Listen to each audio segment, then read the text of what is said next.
Shalom Ibu Bapak yang dikasihi oleh Tuhan Yesus Kristus. Selamat sore, puji Tuhan, pada sore hari ini kita bisa bersama-sama bergabung kembali dalam persekutuan pemahaman Alkitab Adiuswo dalam rangka bulan Advent. Kita akan memulainya dengan terlebih dahulu kita akan masuk dalam salam pembuka. Apa kabar? Baik, sehat, semangat, mantap, luar biasa. Puji Tuhan. Kita teruskan dengan Yeay Adiuswo. Adiuswo, semangat. Adiuswo, berbahagia. Adiuswo, berguna. Oh, yes, yes, yes. Sebelum kita memulai dalam persekutuan pemahaman Alkitab saat ini, mari kita hening sejenak untuk saat teduh. Dipersilakan.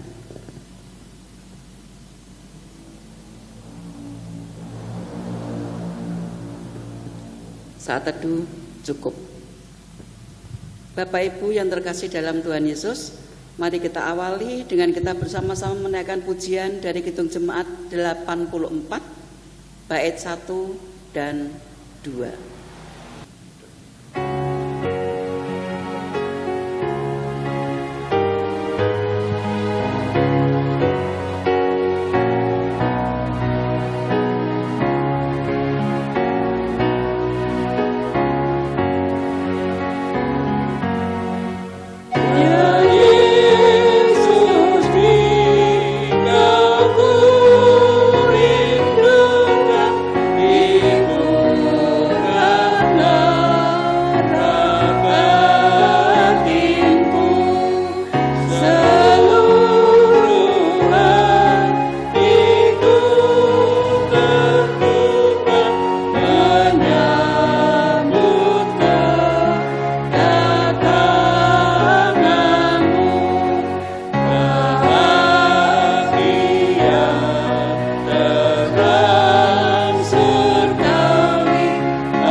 Doa pembukaan akan disampaikan oleh Ibu Rustini. Pada Bu Rustini dipersilakan.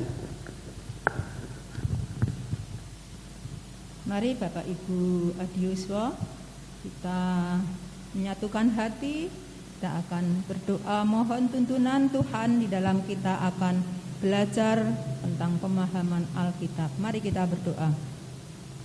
Tuhan yang Maha Kasih, layakkanlah kami untuk mengucap syukur pada sore hari ini karena kasih karunia-Mu dan kasih-Mu yang sangat luar biasa kami rasakan sampai saat ini.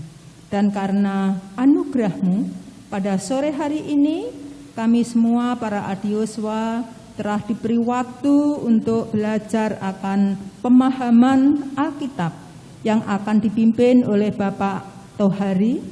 Kami mohon penyertaan-Mu, kami mohon campur tangan-Mu ya Bapak, sehingga apa yang akan kami pelajari, akan kami pahami, betul-betul dapat kami laksanakan di dalam kehidupan kami, hari lepas hari, pribadi lepas pribadi, terkhusus untuk Minggu Advent ini, yang mana kita akan bersiap-siap menyongsong kedatangan-Mu. Terima kasih ya Bapak. Persekutuan doa Adioswa pada sore hari ini kami serahkan di dalam kuasa tangan-Mu. Kami yakin dan percaya Tuhan akan menyertai kami semua. Dan kami yakin dan percaya Tuhan akan memberkati kami semua.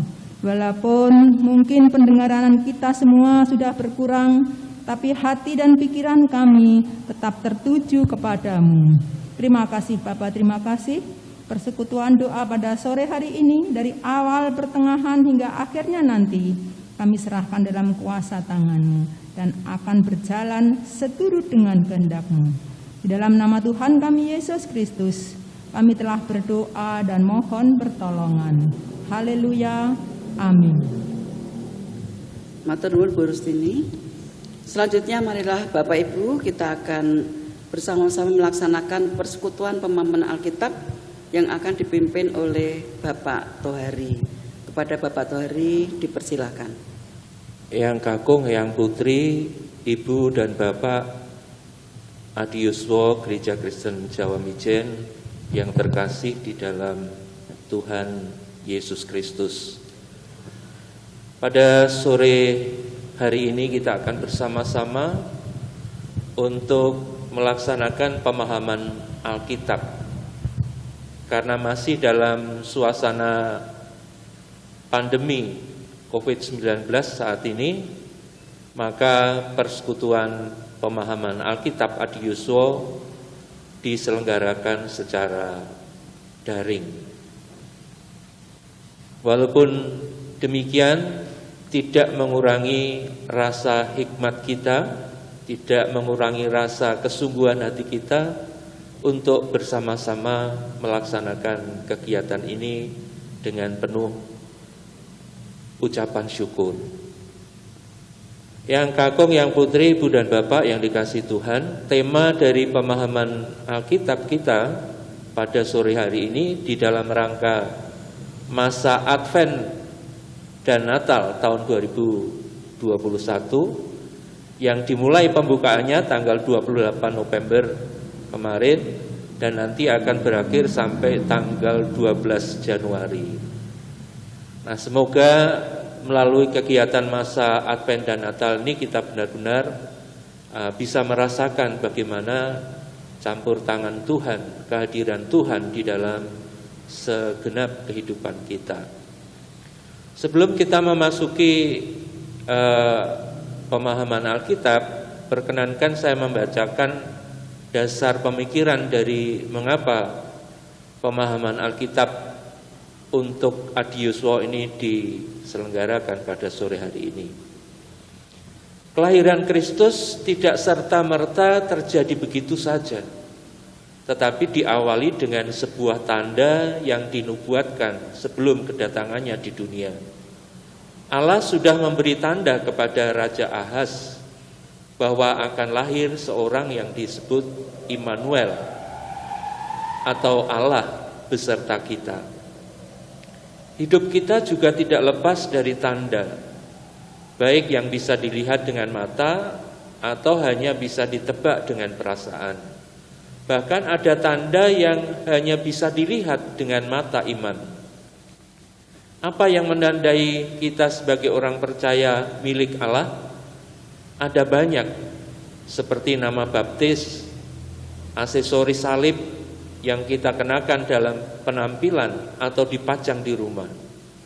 Cara kita bertutur dan bertindak juga menjadi tanda siapa kita di tengah masyarakat. Selain tanda-tanda itu, menjadi milik Kristus itu ditandai dengan ketaatan kita pada perintah Allah. Kita terus mau belajar untuk berubah menjadi seperti Kristus. Kita rindu hidup yang berguna karena kita mau dipakainya sebagai alat untuk memberitakan Injilnya. Menjadi milik Kristus harus konsekuen dengan tanda yang pernah diterimanya dalam baptisan, dalam nama Allah Bapa, Anak, dan Roh Kudus. Sungguh indah bila hidup kita bisa menjadi tanda dari Tuhan. Dan ketika tanda itu dibaca oleh banyak orang melalui bahan PA hari ini, para umat usia lanjut diharapkan memiliki konsep hidup sebagai milik Kristus dan melatih diri untuk hidup dan memiliki tanda sebagai pengikut Kristus. Yang kakung, yang putri, ibu dan bapak yang dikasihi oleh Tuhan, marilah kita bersama-sama untuk membaca firman Tuhan yang terambil dari Yesaya pasal yang ke-7 ayat yang ke-10 sampai ke-16.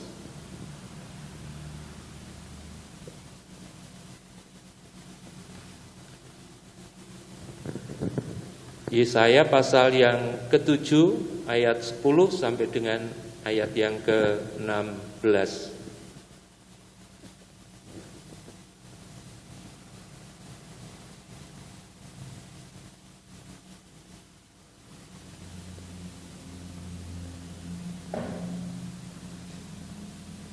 Perkenankan saya membacakan untuk ibu, bapak, yang kakung, yang putri. Pemberitaan mengenai Immanuel.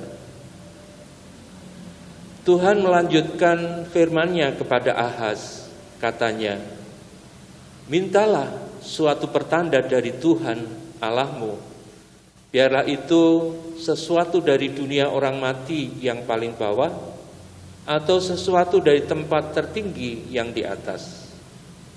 Tetapi Ahaz menjawab, aku tidak mau meminta, aku tidak mau mencobai Tuhan. Lalu berkatalah Nabi Yesaya, baiklah, dengarkan, hai keluarga Daud. Belum cukupkah kamu melelahkan orang, sehingga kamu melelahkan Allahku juga? Sebab itu Tuhan sendirilah yang akan memberikan kepadamu suatu pertanda. Sesungguhnya seorang perempuan muda mengandung dan akan melahirkan seorang anak laki-laki, dan ia akan menamakan dia Immanuel. Ia akan makan dadih dan madu sampai ia tahu menolak yang jahat dan memilih yang baik. Sebab sebelum anak itu tahu menolak yang jahat dan memilih yang baik, maka negeri yang kedua rajanya engkau takuti akan ditinggalkan kosong. Demikianlah pembacaan sabda firman Tuhan. Yang berbahagia adalah kita yang senantiasa mendengarkan firman Tuhan, merenungkan dalam hati dan lakukan di dalam hidup sehari-hari. Sebelum kita bersama-sama untuk merenungkan bersama firman ini, Ibu dan Bapak saya ajak untuk berdiskusi sejenak, ya.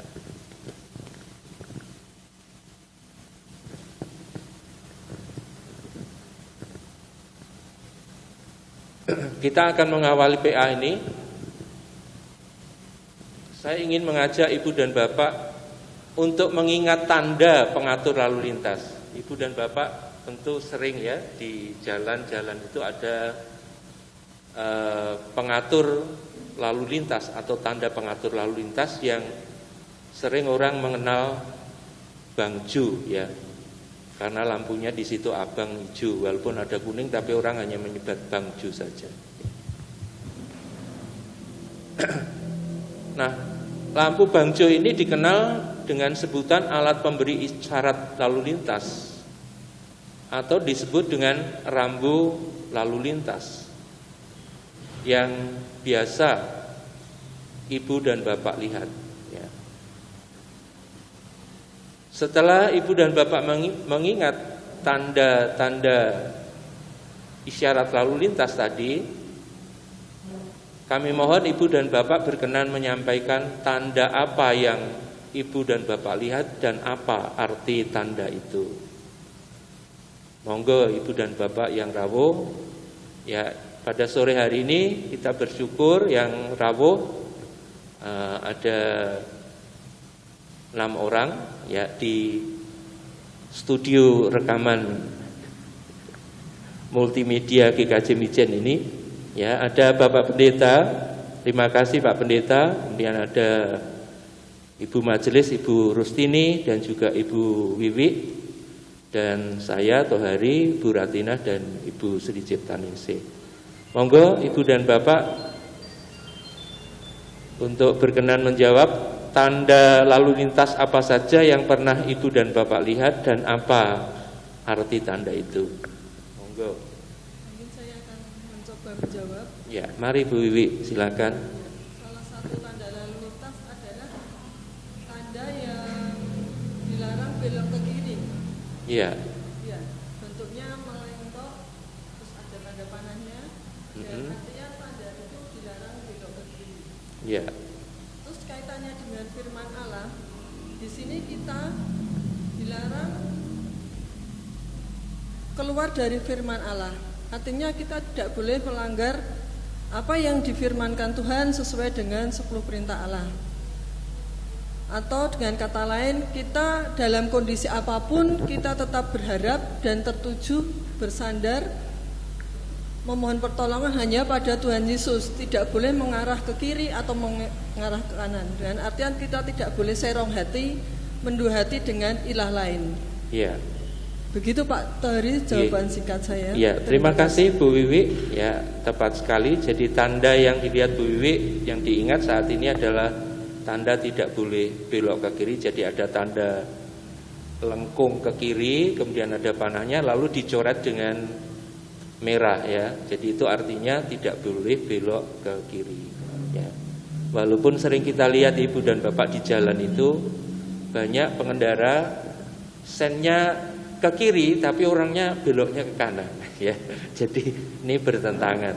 Nah, benar ya, kalau dikaitkan dengan iman kita, maka itu tidak diperkenankan untuk melanggar perintah Tuhan. Tidak boleh melanggar apa yang dikehendaki Tuhan. Jadi kalau di situ firman-Nya A, ya kita akan lakukan A, tidak boleh melarangnya. Baik, mungkin ada lagi tanda yang lain. Monggo Bu Ratina.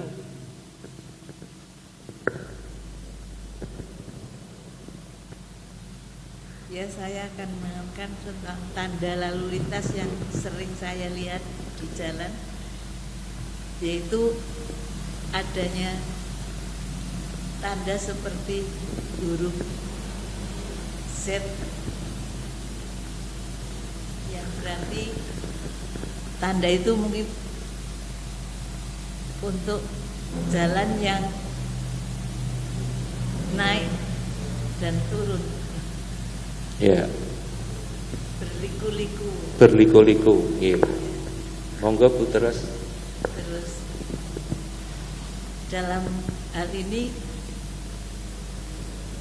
untuk kepercayaan kepada Tuhan Yesus, kami sebagai orang Kristen dalam menjalani kehidupan sebagai orang Kristen banyak hal yang dapat kita lalui dengan berliku-likunya jalan yang kita tempuh untuk selalu berbakti kepada Tuhan Yesus. Jadi banyak halangan ataupun rintangan. Ya, jadi terus naik ya Bu ya. Walaupun belok-belok, ya kita harus tetap semangat, tetap kekeh di dalam iman kepada Yesus Kristus. Ya. Monggo, mungkin ada lagi yang akan ditambah.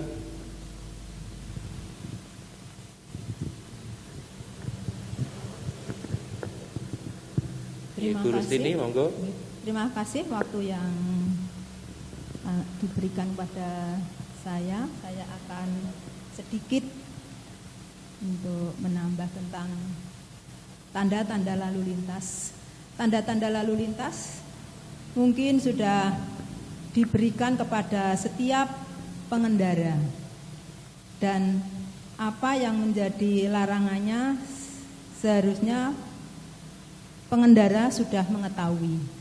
Jadi setiap ada tanda misalnya di lampu bangjo atau merah, hijau dan kuning, itu seharusnya pengendara sudah mengetahui dan tahu akibatnya kalau kita melanggarnya.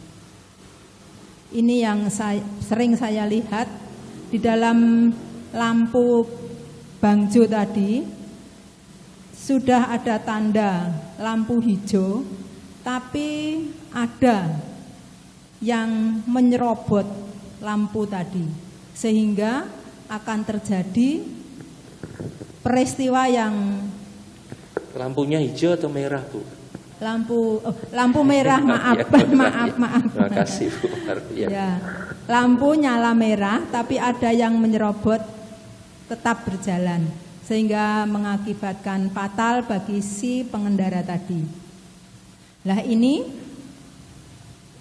saya gambarkan bahwa kita sebagai milik Tuhan, sebagai orang-orang percaya, ada mungkin karena kita sebagai anak-anak Tuhan itu harus mau menderita, mau memikul salib.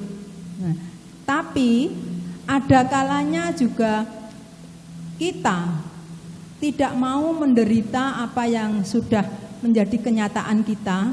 Lah, orang tadi meninggalkan Tuhan karena dia tidak, paribasane mboten sabar nggih Bapak Ibu yang kakung. Lah, dia meninggalkan Tuhan, ingin mencapai apa yang menjadi tujuannya. Tapi apa akhirnya? Eyang kakung, eyang putri, dia akan menemui apa ya? Carane ngunduh pakartine dewi. Karena kita meninggalkan Tuhan, kita akan tahu akibatnya. Sedangkan kita yang tekun menunggu sampai akhirnya nanti kita akan menerima hidup yang kekal. Itu apa ya? Angan-angan saya seperti itu. Mungkin ada Bapak Ibu yang kakung yang masih ada pendapat yang lain. Terima kasih. Ya, terima kasih Bu Rustini. Ya, jadi kalau lampunya menyala merah itu tanda berhenti. Namun sebelum merah biasanya lampu apa Ibu dan Bapak? Kuning ya. Kuning itu tanda apa sih sebenarnya? Persiapan untuk berhenti ya. Tapi banyak pengendara ketika kuning malah persiapan balapan ya. Persiapan ngebutnya. Jadi itu tidak benar. Jadi dibutuhkan disiplin untuk pengendalian diri, seperti Bu Rustini tadi mau menyangkal diri dan pikul salib ya. Jadi untuk bertahan, untuk sabar nunggu sampai lampu hijau menyala ya. Ibu dan Bapak, kita lanjutkan nomor 2 ya, pertanyaan nomor 2. Usai Ibu dan Bapak menyampaikan tanda dan maknanya, maka marilah kita mencermati, menghayati dalam hidup kita sehari-hari. Adakah tanda-tanda yang diberikan oleh Tuhan kepada kita? Kalau tadi kan tanda yang kelihatan ya, sekarang mungkin ada tanda yang bisa kelihatan, bisa tidak, yang kita rasakan dalam hidup sehari-hari. Pernahkah Ibu dan Bapak mendapatkan tanda dari Tuhan ya?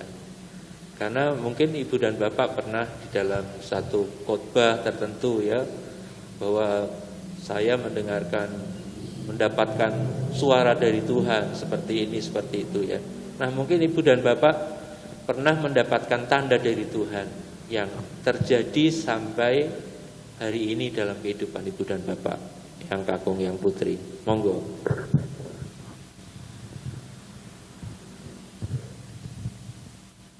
Ya, Bu Ning mungkin akan memberikan apa tanda yang pernah Ibu alami. Ya, kaitannya dengan peristiwa yang terjadi sekarang ini apa? Itu juga merupakan tanda. Terima kasih Pak Tohari yang telah menunjuk saya untuk memberikan pengalaman adanya tanda-tanda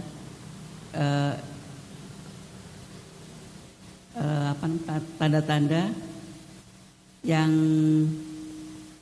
menunjukkan kehendak Tuhan dalam kehidupan kita sehari-hari. Ibu Bapak dan yang kakung yang putih yang kami kasih dalam Tuhan, kami melihat atau merasakan adanya tanda-tanda yang merupakan petunjuk bagi Tuhan, yaitu dengan adanya peristiwa pandemi COVID-19.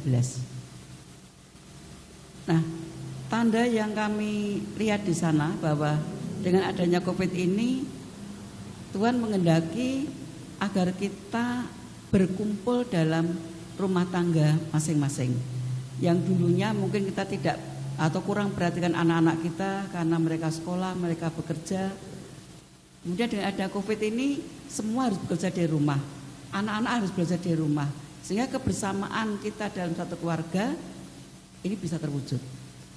Nah, itu menurut saya juga merupakan teguran atau kehendak Tuhan agar keluarga itu tetap bersatu. Nah, dengan peristiwa ini kan orang jadi cemas, jadi takut, jadi macam-macam. Nah, terus jadinya apa? Kita berseru pada Tuhan bersama-sama. Kita berdoa bersama-sama. Kita mengucap syukur bersama-sama. Kita mohon bersama-sama dalam doa. Mohon ampun bersama-sama. Nah, disitulah nampaknya kehendak Tuhan mengarah kepada terwujudnya suatu keluarga yang harmonis, suatu keluarga yang kompak, suatu keluarga yang berserah bersandar penuh pada Tuhan, suatu keluarga yang hanya mengandalkan Tuhan dalam segala hal yang dihadapinya. Saya rasa itu Pak yang kami ini, kalau diterjemahkan atau dilebarkan juga banyak. Misalnya saja dengan COVID ini juga mengajak kita untuk saling berbagi, mengajak kita untuk saling peduli, mengajak kita untuk memperhatikan satu dengan yang lain, dan juga mengajak kita untuk menjaga kebersihan, menjaga kesehatan dan sebagainya. Sehingga COVID itu bukan bencana, tapi rencana Allah untuk membangun kehidupan kita akan lebih baik lagi. Ya, terima kasih Bu Ning untuk. Jadi COVID-19 itu juga dapat dimaknai sebagai tanda yang kita rasakan. Jadi tadi tanda dari Tuhan itu bisa yang terlihat, ya. Lalu ada yang tidak terlihat dapat juga kita rasakan. Jadi kalau kita memaknai COVID-19 sebagai tanda dari Tuhan, itu saya kira sah-sah saja. Memang benar kita rasakan seperti itu. Mungkin ada tanda lain yang Ibu dan Bapak pernah alami begitu ya. Cukup ini atau ada tanda-tanda lain pernah Tuhan bisikkan sesuatu ya. Memang ada orang yang mengatakan bahwa Tuhan itu tidak pernah membisikkan kita dengan secara audible. Tuhan itu berkata, "Hei Tohari, jangan kamu melakukan ini." Itu saya kira enggak. Tapi bisa melalui hati kita, melalui firman-Nya, lalu menyentuh hati kita, lalu kita bisa merasakan, oh ini tanda dari Tuhan. Oh bahwa ini akan terjadi itu, ya. Mimpi bisa merupakan tanda atau tidak, Bapak Ibu, yang kakung yang putri? Ya, mimpi bisa juga tanda, bisa juga tidak. Tetapi di dalam Alkitab pun juga ada ya, mimpi itu sebagai tanda datang dari Tuhan ya. Masih banyak lagi yang lain nanti didiskusikan sendiri di dalam masing-masing ya. Saya pernah membaca sebuah buku ya, dengan adanya COVID-19 ini itu bahwa ada trilogi ya, dia mengatakan triloginya itu adalah Homo sapien, Homo human, dan Homo satunya Deus ya, itu bersama-sama menyerang atau melawan COVID-19 ini ya. Jadi Homo sapien itu mulai dari, tentu kita tidak membahas tentang teori evolusi enggak ya, teori evolusi, tapi dari perkembangan manusia sampai dengan sekarang dengan teknologi yang maju, manusia menyerang atau melawan COVID itu dengan segala kemampuannya sampai dengan teknologi-teknologi yang dimiliki. Kemudian Homo humans itu makhluk ciptaan Tuhan, itu berarti ada kebersamaan, saling tolong-menolong, saling sebagainya, bagaimana untuk mengalahkan virus. Dan Homo Deus, seperti tadi Bu Ning katakan, melalui COVID ini kalau kita cari di Google, itu yang banyak muncul adalah prayer, kata prayer. Prayer itu berdoa. Jadi banyak sekarang ini dengan adanya COVID itu, dulu yang tidak banyak doa, sekarang ini doanya kenceng. Jadi saya kira tanda-tanda itu ada baiknya untuk bisa menumbuhkan itu. Baik Ibu dan Bapak, sebelum kita membahas lanjut tentang bacaan Alkitab kita tadi, ya, mari kita selingi dengan menyanyikan Kidung Jemaat 85 bait pertama dan yang kelima. Menyanyikan Kidung Jemaat 85 bait pertama dan yang kelima.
Ibu dan Bapak yang dikasihi Tuhan, marilah kita bersama-sama untuk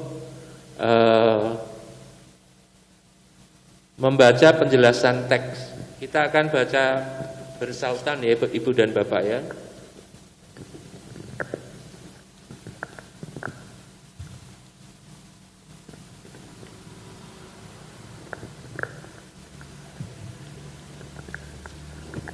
Ya, untuk alinea pertama kami mohon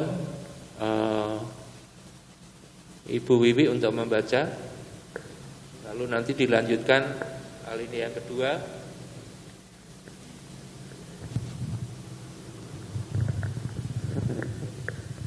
Bu Ratina, kemudian nanti alinea yang ketiga.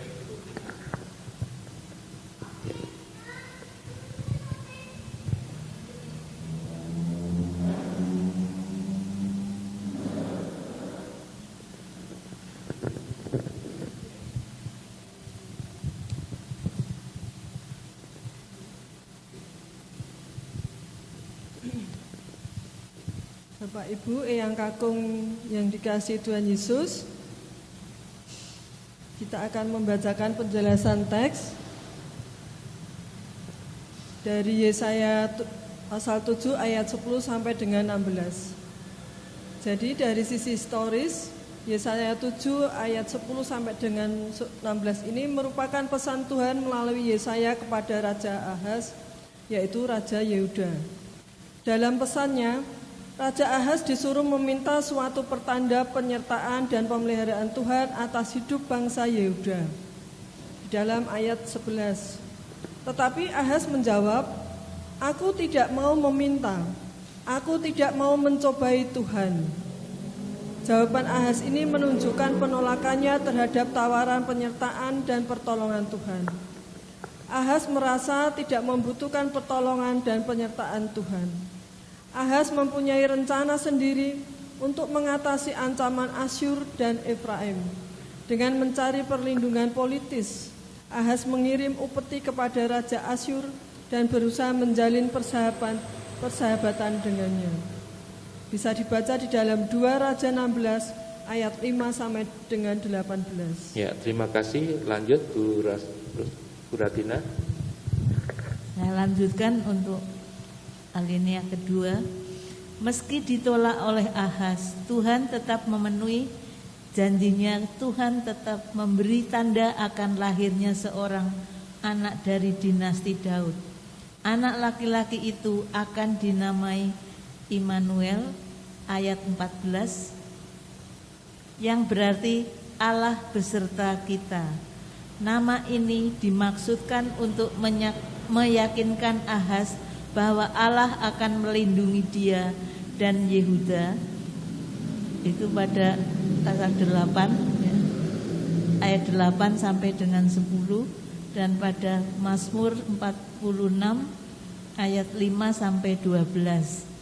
Melalui tanda itu, Tuhan juga mengingatkan Ahaz bahwa upeti yang mereka kirim itu sebenarnya hanya memberi kelegaan sebentar saja kepada Yehuda dari ancaman Asyur. Sebab tidak lama lagi Yehuda akan mengalami masa-masa sulit. Sebab sebelum anak itu tahu menolak yang jahat dan memilih yang baik, maka negeri yang kedua rajanya engkau takuti akan ditinggalkan kosong. Ayat 16. Dengan singkat melalui pesannya ini, Tuhan hendak mengingatkan Ahaz agar berhenti bersandar kepada perlindungan politis, tetapi berani berbalik bersandar pada penyertaan Tuhan. Ya, terima kasih. Lanjut Bu Rustini. Penjelasan teks Yesaya 7 ayat 10 sampai 16. Dari sisi iman Kristen, Yesaya 7 ayat 10 sampai 16 ini menyiratkan nubuat kedatangan seorang anak laki-laki dari ibu yang masih perawan. Di dalam ayat 14 disebutkan perawan muda.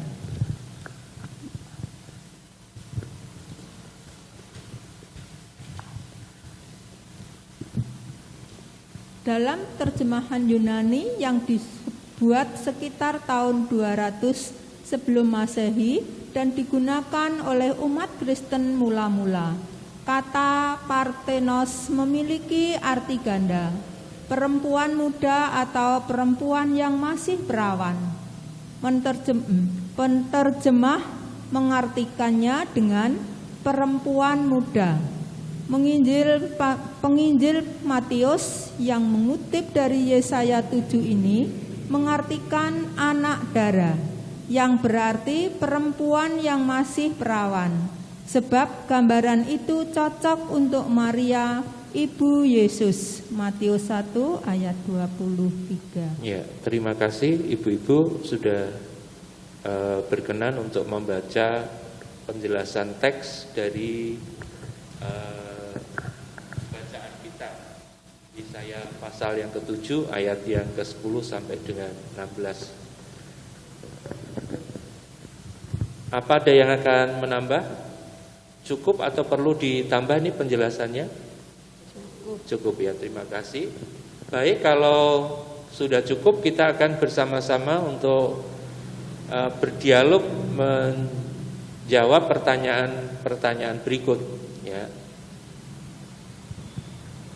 Pertanyaan yang pertama, bagi Ibu dan Bapak, apa yang Ibu dan Bapak maknai dari kisah Ahaz disuruh meminta tanda dari Tuhan?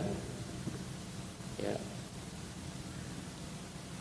Monggo, ada yang kuning. Terima kasih. Saya ingin mencoba untuk menjawab pertanyaan pertama ini. Saya ulang pertanyaannya. Bagi Anda, apa yang Anda maknai dari kisah Ahaz disuruh minta tanda dari Tuhan? Dari penjelasan yang kita dengar bersama tadi, Ahaz disuruh minta tanda, namun dia tidak mau. Malah dia mencari pertolongan secara atau perlindungan secara politis, begitu tadi yang saya dengar tadi. Ini menunjukkan bahwa Ahaz itu keras kepala dan merasa dirinya betul, merasa dirinya mampu, merasa dirinya kuat, atau ya boleh dibilang kurang percayai nasihat atau petunjuk Tuhan. Nah, ini sangat berbahaya sekali kalau kita seperti Raja Ahaz, karena kita merasa bisa sendiri. Demikian yang kami bisa sampaikan. Terima kasih Bu Ning. Mungkin Bu Ratina mau nambah? Ya, Bu Rusini cukup? Oke, baik.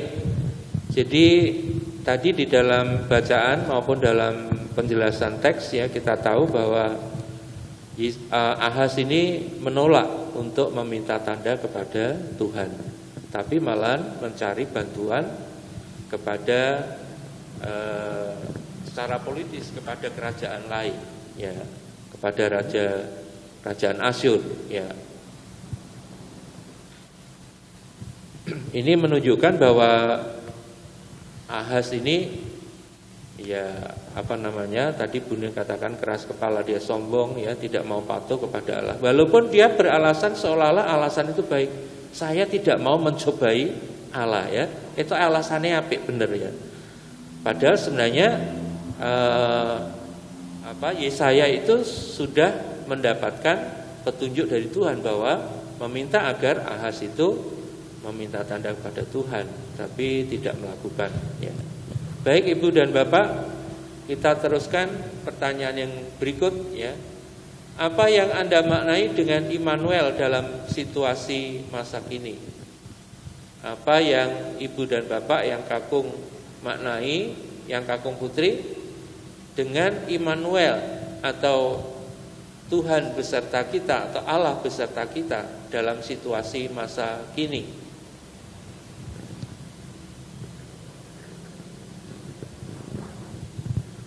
Bu Wiwi akan menjawab, monggo.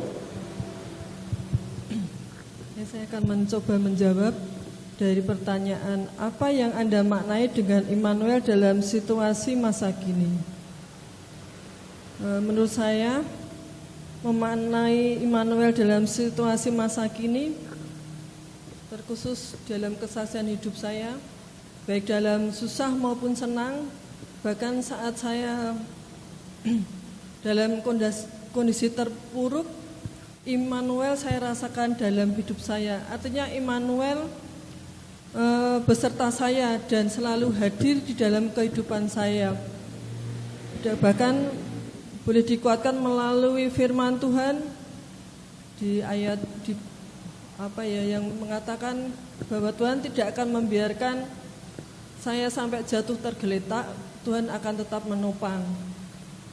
Dan firman yang lebih menguatkan saya lagi di saat seperti ini, bahwa buluh yang patah terkulai tidak akan dipatahkan, sumbu yang pudar nyalanya tidak akan dimatikan. Jadi itu saya memaknai Immanuel yang hadir, Immanuel yang beserta saya selalu. Begitu jawaban saya, Pak Tohari. Ya. Terima kasih. Terima kasih Bu Wiwi. Jadi penyertaan Allah atau Immanuel beserta kita itu benar-benar dirasakan Bu Wiwi dalam setiap pergumulan hidupnya. Ya. Jadi tadi mengambil beberapa ayat ya. Yang pertama tentang kalau jatuh tidak sampai tergeletak karena Tuhan menopang tangannya. Ya. Demikian juga buluh yang patah tidak dibiarkan terkulai, sumbu yang padam tidak dipadamkan. Ya, ya. Terima kasih. Mungkin ada yang akan menambahkan. Tadi dari Mazmur 37 ayat 24 ya Bu Wiwi ya. Apabila ia jatuh tidaklah sampai tergeletak sebab Tuhan menopang tangannya. Ya, Mazmur 37 ayat 24. Tentang bulu nanti bisa dicari ya ayatnya ya. Oh, Yesaya 42 ya dari Pak Pendeta.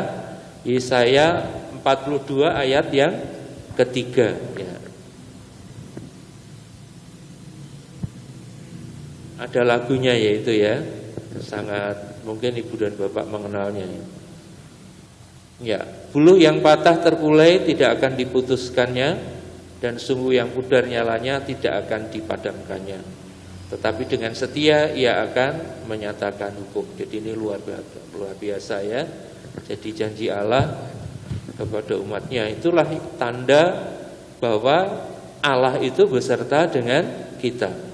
Tuhan beserta dengan kita, Sang Immanuel dalam kehidupan kita. Bahkan di dalam pandemi saat ini pun Tuhan senantiasa menolong dan beserta dengan kita. Baik. Pertanyaan 2 cukup Ibu dan Bapak ya. Ketiga, bagaimana Anda menghayati kasih Allah di tengah kerapuhan hidup? Ya. Bagaimana Anda menghayati kasih Allah di tengah kerapuhan hidup? Ya. Ibu dan Bapak yang dikasih Tuhan, ya, sebagaimana tema MAN atau masa Advent dan Natal tahun 2001 itu merayakan kerapuhan dengan kebajikan. Ya. Apa sih kerapuhan itu? Kerapuhan sebenarnya asal katanya adalah rapuh, ya, mendapat awalan ke dan akhirat an, jadi kerapuhan. Jadi kerapuhan itu hal rapuh ya. Rapuh dalam KBBI, Kamus Besar Bahasa Indonesia, rapuh itu memiliki 3 arti ya. Sudah rusak, patah, pecah, sobek, putus. Atau yang arti yang kedua lemah, sakit, sakitan, itu tentang tubuh. 3, tidak teguh, tidak tetap pendiriannya ya. Nah, definisi yang ketiga, yaitu definisi tentang rapuh ini adalah dikaitkan dengan hati. Rapuh hati. Artinya mudah putus asa, lemah hati, lembek ya. Atau mudah tersinggung perasaannya. Itu rapuh hati. Nah, kalau rapuh iman, yaitu tidak teguh iman, mudah tergoda, mudah terombang-ambing. Itu berkaitan dengan kerapuhan. Tapi kerapuhan ini ternyata di dalam buku panduan MAN 2001 itu juga dikaitkan dengan kehadiran Tuhan. Ya. Yohanes 1 ayat 1 sampai dengan 14 di sana dikatakan Ibu dan Bapak bahwa pada mulanya adalah firman. Firman itu bersama-sama dengan Allah. Firman itu adalah Allah. Lalu firman itu menjelma menjadi manusia di dalam diri Tuhan Yesus Kristus ya. Nah, menjadi manusia itu artinya menjadi daging.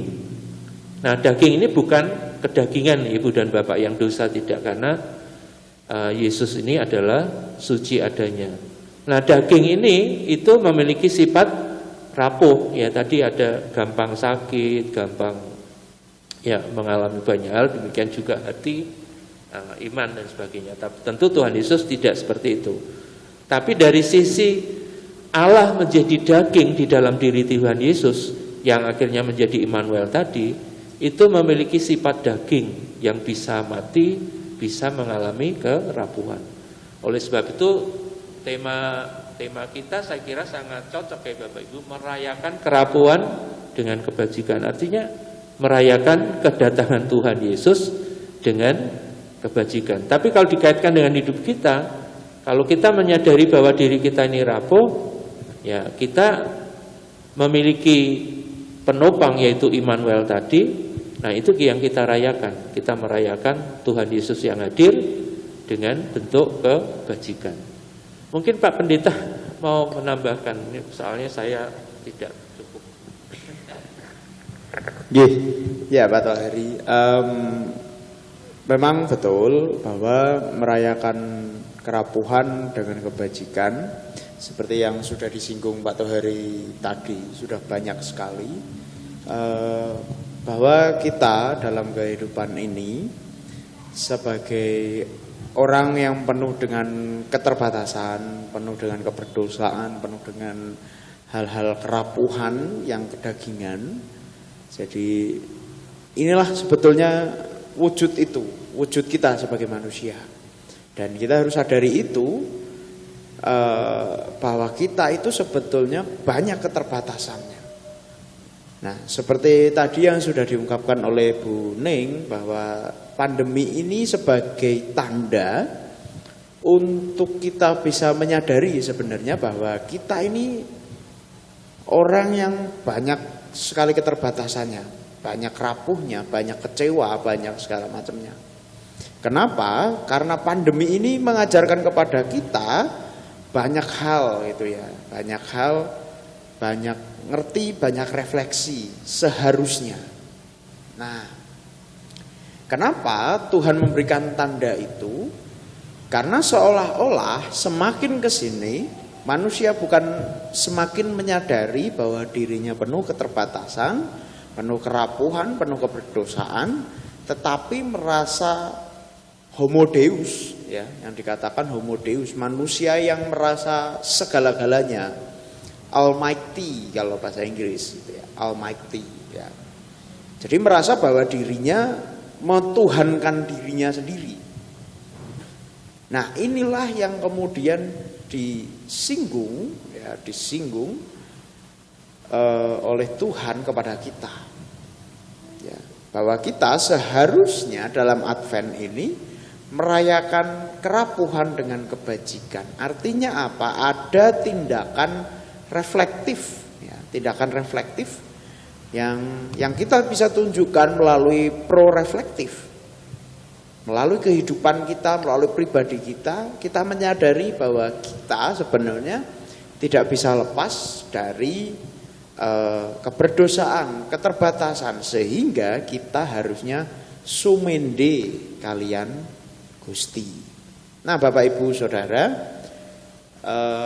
kalau boleh izin Pak Tohari, ini sekalian kesimpulan gitu, bahwa tanda yang diberikan dari Ahaz gitu ya, yang dimana Ahaz secara rasional meminta tolong kepada Asyur gitu ya. Memang kalau kita pikir ini Ahaz itu sama seperti kita, kalau ada masalah kadang kita itu mengajukan pemikiran kita, logisnya kita dulu gitu ya, logisnya kita pasti kita pakai. Secara manusiawi kita pasti melakukan itu. Nah, secara rasional itu baik gitu ya. Dia sebagai presiden, sebagai kepala negara, sebagai raja, dia pasti akan memikirkan keselamatan bangsanya. Pasti gitu ya. Tidak mungkin dia kemudian langsung delujur, langsung lawan aja Asyur, itu enggak, sama Efraim enggak mungkin gitu ya. Bangsanya pasti hancur. Nah, maka dari itu ya Yesaya kemudian memberikan sebuah pesan kepada Ahaz untuk minta tolong kepada Tuhan supaya Yehuda nantinya tidak hancur. Nah, karena tadi saya mengatakan si Ahaz ini berpikir logis, maka dia seperti yang Bu Ning katakan tadi, dia memikirkan logisnya dan kemudian dia mengeraskan hatinya. Ora pikiranku ngene, wis to bener ngene. Ya. Dan itu yang terjadi. Seolah-olah si Ahaz ini menolak tanda. Tanda yang akan diberikan ketika si Ahaz ini meminta tanda kepada Tuhan. Nah, Bapak Ibu, apa yang kakung, yang putri, Adi Yuswo, dikasih ijen yang dikasih oleh Tuhan.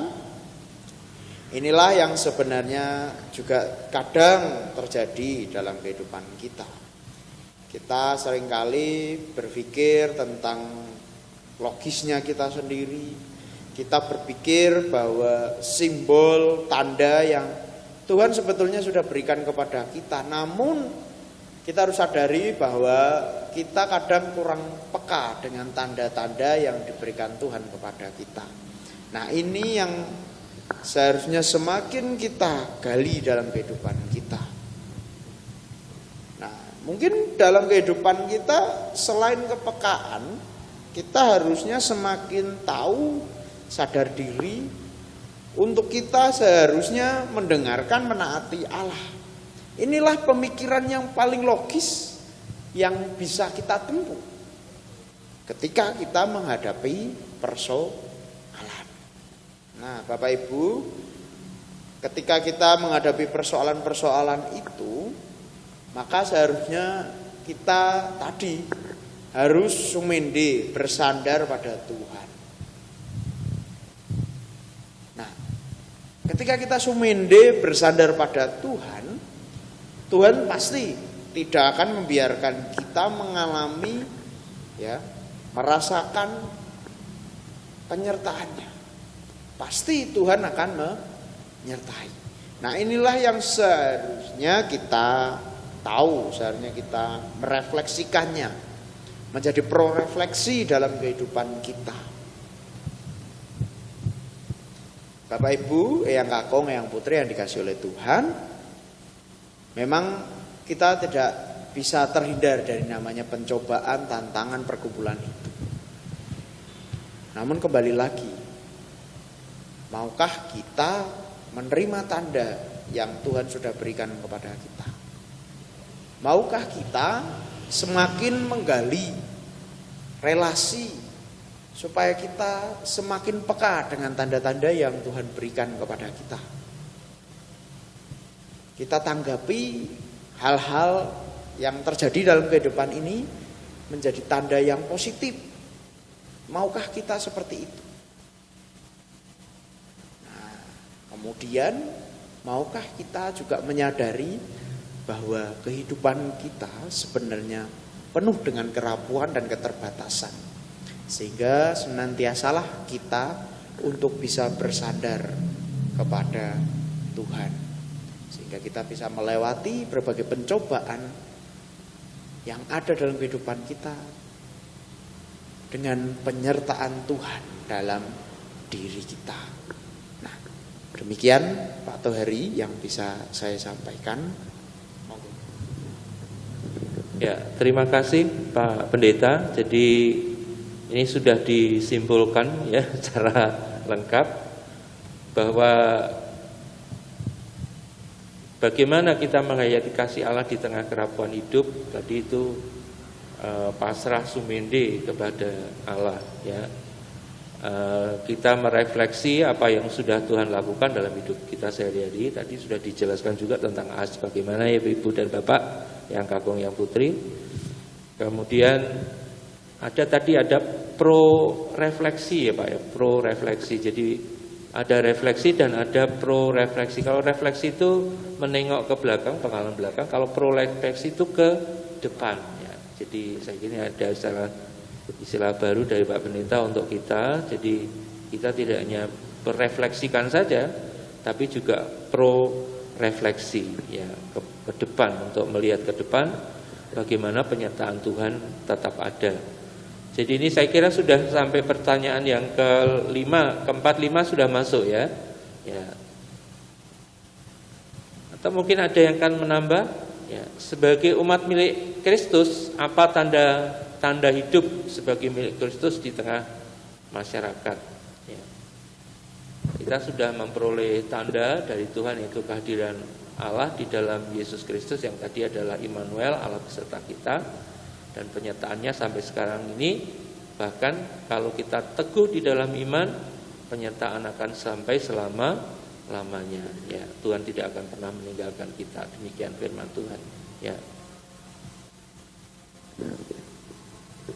Ya, Bu Ratina akan menjawab. Betul, ya.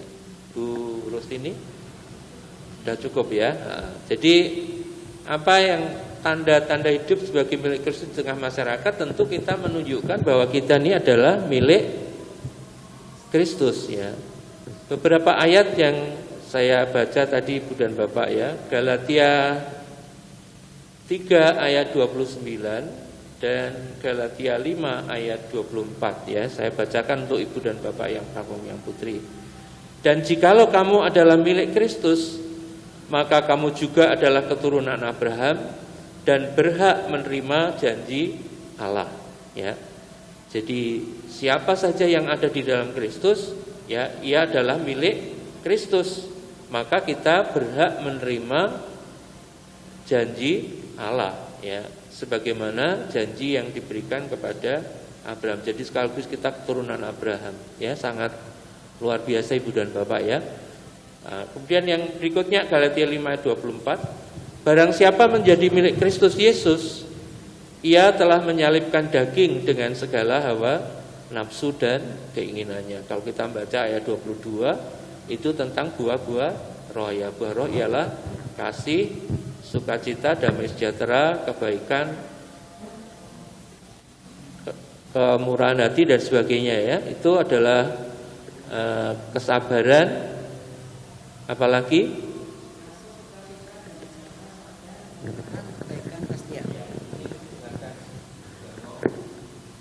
Galatia 5 ayat 22, tetapi buah roh ialah kasih, sukacita, damai sejahtera, kesabaran, kemurahan, kebaikan, kesetiaan, kelemah lembutan, penguasaan diri. Tidak ada hukum yang menentang hal itu. Jadi ada banyak itu Pak. Saya ulang, kasih, sukacita, damai sejahtera, kesabaran, kemurahan, kebaikan, kesetiaan, kelemah lembutan, dan penguasaan diri. Ya, terima kasih Bu Ning. Jadi itu buah roh. Buah roh itu adalah apa namanya ya? Pekerjaan Roh Kudus di dalam hidup kita. Dan tentu kita tidak manut saja ya, juga usaha manusia juga ya. Jadi kerjasama antara kita dengan Roh Kudus itu berbuahkan Roh Kudus. Itu sebagai tanda bahwa kita ini adalah milik Kristus, tidak lagi hidup di dalam daging. Hidup di dalam daging nanti bisa dilihat di ayat sebelumnya ya, di pasal 5 tadi ya. Ya, ayat 19 ya, perbuatan daging telah nyata, yaitu percabulan, kecemaran, hawa nafsu, penyembahan berhala, sihir, perseteruan, perselisihan, iri hati, amarah, kepentingan diri sendiri, percideraan, roh pemecah, kedengkian, kemabukan, pesta pora dan sebagainya. Nah, orang yang sudah hidup di dalam roh, maka dia tidak hidup di dalam daging. Ya, sangat luar biasa. Nah, inilah yang akan kita tunjukkan di dalam hidup bermasyarakat sebagai buah dari kita senantiasa, tadi Pak Pendeta katakan, berserah kepada Tuhan, pasrah sumedi kepada Tuhan, itu akan menghasilkan buah roh. Karena roh itu adalah metre di dalam hidup kita, tanda bahwa kita ini sudah diselamatkan, tanda bahwa kita ini sudah disertai oleh Allah. Ya, maka kita terus bertumbuh, berbuah, ya, kita tunjukkan di dalam kehidupan kita sehari-hari kepada masyarakat, dan disitulah nama Tuhan akan dimuliakan. Ada akan tambahan lagi Pak Pendeta? Cukup nggih? Terima kasih Ibu dan Bapak, demikian pemahaman Alkitab kita pada sore hari ini. Oleh sebab itu mari kita akan bersama-sama, saya serahkan kembali kepada Bu Ning. Terima kasih pada Pak Tohari dan Pak Pendeta yang telah memandu pemahaman Alkitab pada sore hari ini, sehingga kita menjadi semakin paham, semakin mengerti bagaimana status kita sebagai anak-anak Allah. Ibu Bapak yang dikasihi oleh Tuhan Yesus Kristus, sampailah kita pada acara berikutnya, yaitu kita akan mengumpulkan persembahan. Setelah persembahan terkumpul nanti kita akan masuk pada doa syafaat dan penutup. Doa syafaat dan penutup akan dipimpin oleh Bapak Pendeta. Kita berdoa dulu, baru persembahan nanti dibarengi dengan pujian nyanyian penutup. Untuk itu kepada Bapak Pendeta kami mohonkan untuk doa syafaat dan penutup. Dipersilakan.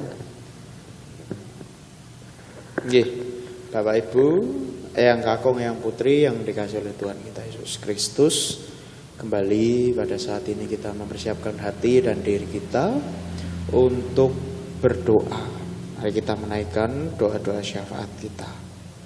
Mari kita berdoa. Tuhan yang Maha Kasih, terima kasih ya Tuhan, Engkau sudah mengajarkan kepada kami, mengingatkan kepada kami arti penting dalam kehidupan ini untuk kami menerima tanda-tanda yang Tuhan berikan kepada kami. Biarlah kami senantiasa dapat bergumul dengan tanda-tanda yang Tuhan berikan kepada kami, untuk kami semakin mengasah kehidupan kami denganmu, untuk kami semakin menjalin hubungan erat bersamamu, untuk kami bisa mengerti maksud tanda yang Tuhan berikan kepada kami. Tuhan yang ada di sorga, ajari kami juga ya Tuhan, untuk kami menerima tanda-tanda itu dan senantiasa dapat menyandarkan diri kami kepadamu, sehingga kami dapat berserah kepadamu, dan apa yang kami lakukan dalam kehidupan kami itu semua karena penyertaan Tuhan dalam kehidupan kami. Biarlah kehidupan kami Tuhan senantiasa bimbing, Tuhan tolong, sehingga kami dapat menunjukkan cerminan kasih Tuhan dalam kehidupan kami hari lepas hari. Tuhan yang ada di sorga, pada saat ini kami juga mengucap syukur, di mana Tuhan memberikan kesempatan kepada kami untuk kami menaikkan doa-doa syafaat kami. Kami berdoa untuk saudara-saudara kami yang tengah sakit ataupun dalam masa pemulihan. Tuhan kiranya mau jenguk saudara-saudara kami. Tuhan mau menyembuhkan saudara-saudara kami yang tengah sakit ataupun dalam masa pemulihan. Biarlah Tuhan senantiasa memberkati mereka semua. Tuhan berikan kesembuhan untuk mereka semua. Kami yakin dan percaya di dalam namamu, dalam nama Yesus, ada kesembuhan yang nyata bagi saudara-saudara kami. Melalui makanan, minuman, obat-obatan yang ada, melalui usaha-usaha yang ada, itu semua menjadi sarana kesembuhan bagi saudara-saudara kami ini. Tuhan, kami berdoa untuk keluarga yang juga merawat saudara-saudara kami yang tengah sakit ataupun dalam masa pemulihan. Biarlah Tuhan juga menyertai mereka, memberikan kesabaran, memberikan berkat kepada mereka, sehingga dapat melayani dengan penuh cinta, penuh kasih kepada saudara-saudara kami. Tuhan Allah Bapa kami juga berdoa untuk segenap kami yang adiuswa. Biarlah Tuhan juga menyertai kami, Tuhan senantiasa menggendong kami, Tuhan juga memberkati kami, sehingga dalam menapaki kehidupan kami yang sudah lanjut ini, biarlah Tuhan senantiasa menyertai kami, sehingga kami semakin hari semakin memancarkan cinta kasih Tuhan dalam kehidupan kami. Kami serahkan Tuhan para adiuswa ini ke dalam tangan kasih-Mu. Tuhan yang maha kasih, kami juga berdoa untuk gereja kami GKJ Mijen. Kiranya Tuhan juga memberkati gereja kami ini. Tuhan berkati para pelayan-Mu, Tuhan berkati setiap rencana yang ada. Biarlah setiap proses rencana yang ada kami taruhkan, kami berikan kepadamu, sehingga gereja kami ini berjalan seturut dengan kehendak Tuhan. Tuhan Allah Bapa kami, masih banyak keinginan, syafaat yang ingin kami sampaikan, namun Tuhan mengerti apa yang terbaik bagi kami semua. Tuhan, kalau sebentar kami akan juga menutup persekutuan pada saat ini, biarlah Tuhan juga menyertai kami semua. Terima kasih ya Yesus, terima kasih. Dalam anak-Mu Tuhan kami Yesus Kristus, kami tutup doa syafaat ini dengan doa yang Tuhan ajarkan kepada kami. Doa Bapa kami. Bapa kami yang di surga, dikuduskanlah nama-Mu, datanglah kerajaan-Mu, jadilah kehendak-Mu di bumi seperti di surga. Berikanlah kami pada hari ini makanan kami yang secukupnya, dan ampunilah kami akan kesalahan kami, seperti kami juga mengampuni orang yang bersalah kepada kami. Dan janganlah bawa kami ke dalam pencobaan, tetapi lepaskanlah kami daripada yang jahat, karena Engkau-lah yang punya kerajaan dan kuasa dan kemuliaan sampai selama-lamanya. Amin. Monggo, waktu saya kembalikan ke Bu Ning. Terima kasih kepada Bapak Pendeta yang sudah menaikkan doa syafaat dan penutup. Ibu Bapak yang putih yang terkasih dalam Tuhan, tibalah saatnya kita akan mengumpulkan persembahan, di mana persembahan ini bisa Bapak Ibu serahkan langsung kepada bendahara adiuswa yaitu Ibu Ratina, atau bisa Bapak Ibu masukkan ke amplop, dimasukkan ke gereja, kotak gereja, dan diberi judul, diberi tulisan persembahan adiuswa. Sekaligus kita akan mengakhiri acara kegiatan pemahaman Alkitab dalam rangka bulan Advent ini dengan kidung pujian dari Kidung Jemaat 91 bait yang pertama dan kedua. Sekaligus kami sampaikan selamat menikmati hari Advent, bulan Advent, dan menyambut kehadiran Tuhan Yesus. Amin.